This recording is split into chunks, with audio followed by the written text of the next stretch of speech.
everybody, it's Ginger. Just picking up where I left off from our last video on starting seeds. I forgot to mention one thing, and so I'm going to talk about this seed pack again. Remember I pointed out the germination rate and the date of the seed. Also look at this. This is dates to maturity. This one says days 68 on this Johnny's pack. Just to note that 68 for cauliflower means the transplant. So it means from when you take this out as a bigger plant and put it in the actual garden, it'll take 68 days to actually produce cauliflower from that point, not from when you start the seed in the tray. So you have to check your seed catalog for how they list that. It can be confusing, but if you're looking at a thing of cauliflower and it says 68 days and you're like, oh my gosh, in 2 months I'm going to be eating cauliflower, you're not. It's going to be, there's going to be some time to germinate, and there's going to be some time to grow it in a pot, and then they're counting 68 days from that. And that's why it might look like you have enough time to start tomatoes, but they're talking about from when you take it out of a pot after you've done this whole process.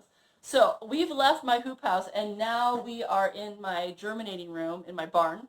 And what you'll see here is that I have my trays that we just set up. I have them labeled, but I have them on heat. This is important. These are heat mats.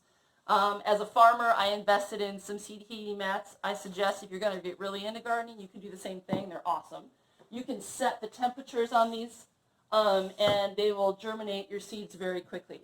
Seeds are designed to, germinate with the soil temperature. So you're going to kind of fake the seed out by thinking it's later in the season than it actually is. So you can get a jump start on your garden. So they do need to be warmed up. If you leave them in a wet tray in a cold hoop house or in a cold living room or something, the seed might rot, or else it might sprout, but they get something called dampening off, which is just like a white fungus thing you'll notice, and the seed will just kind of not happen. So you need to get them on some kind of heat. Electric blankets work fine.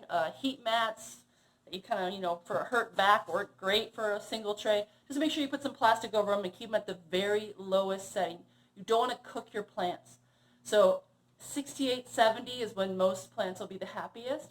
If you notice in my light box, I've got some of my trays sitting on top of my ballast, and that little gentle heat is enough to germinate. So you can do them this way too. If you have a setup like this, which I'm sure some of you might, not a lot of you will, the top of your refrigerator will also simulate this kind of like gentle heat coming up from an electric appliance.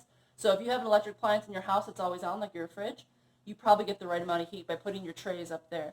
They don't need any light. There's very few, there's a couple, well, you'll see pack will say if it's a light dependent on germination, but most vegetables are not. So if you're doing a veggie garden, probably having them dark is fine. So don't worry about getting them light at first. Don't worry about getting them warm and keeping them moist. So don't let them dry out. So in my setup here, I normally have this sheet of plastic over them, and that just keeps them from evaporating the moisture off. And this is a really scrappy setup, so you could just use whatever you have around. Plastic bag works fine. As soon as you see a seed sprout above that tray, you need to put it under light immediately. If you don't, they do this. So you see how this is charred, and I didn't catch it the first day it came up, so some of them got super leggy. They got really long, and this is going to not be great for uppotting later, which I'll show you, but these are the ones that came up later next to the light, and see how much happier they are. They're stronger stems. So, and this is a good example of, I thought this seed was old. It was from 2015, and I put a ton of seed in each tray, and all the kale germinated. So, sometimes you get all of them. That's going to be some thinning work later, but this is the second part I wanted to show you, was germinating them on heat, getting that temperature up, and then as soon as those seeds pop, get them under some kind of light. Fluorescent lights work fine. You can get full spectrum fluorescent lights at a lot of places, and so just put full spectrum bulbs in, and you're good to go until the next video. I'll see you next time.